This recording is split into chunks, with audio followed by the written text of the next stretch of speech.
नाईक यांचं स्वतःचं अस्तित्व फक्त नवी मुंबईपुरत आहे, जिथे ते स्वतः 3 वेळा हरले आणि त्यांची मुलं ही 2-2 वेळा हरलेली आहेत. त्याच्यामुळे स्वतःचं नामोनिशाण मिटू नये म्हणून भाजपच्या वळचणीला गेलेल्या गणेश नाईकांनी एकनाथ शिंदे साहेबांवर बोलू नये.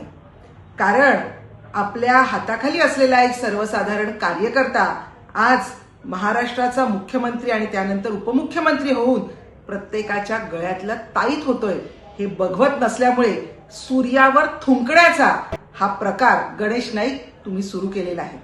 परंतु हे विसरू नका, त्यामुळे थुंकी तुमच्याच तोंडावर पडणार आहे. अहो, संपूर्ण नवी मुंबईत मिस्टर 5% म्हणून ज्यांची ओळख आहे, कळलं का तुम्हाला?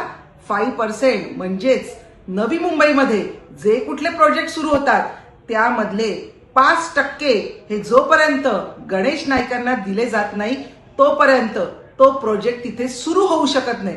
असं मी नव्हे, असे नवी मुंबईकर म्हणतात. त्यामुळे जे संपूर्ण महाराष्ट्रामध्ये लाडके भाऊ म्हणून बहिणींच्या गळ्यातले ताईत झालेले आहेत. अहो, जेव्हा जेव्हा शिंदे साहेब जिथे जिथे जातात तिथे तिथे महिला त्यांना भेटण्यासाठी गर्दी करतात. परंतु गणेश नाईक आपण असं मी ऐकलंय की गणेश नाईक जिथे जिथे जातात तिथून तिथून महिला या पळून जातात, महिला त्यांच्यापासून दूर जातात. याचं कारण त्यांच्यावर असलेले गुन्हे. त्यांच्यावर कुठले गुन्हे आहेत, महिलांसंदर्भात कुठले गुन्हे आहेत याची माहिती मीडियानेच द्यावी. कारण तेव्हा समजेल की गणेश नाईक ही व्यक्ती काय आहे.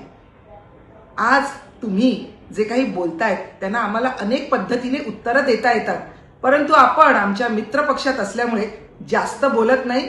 जास्त बोलायला लावू नका, नाहीतर शिवसेनेची महिला आघाडी म्हणजे काय आहे हे आम्ही तुम्हाला दाखवून देऊ. तेव्हा गणेश नाईक यापुढे जर शिंदे साहेबांबद्दल काही गरळ ओकलीत तर ही महिला आघाडी तुम्हाला धडा शिकवल्याशिवाय राहणार नाही, हे लक्षात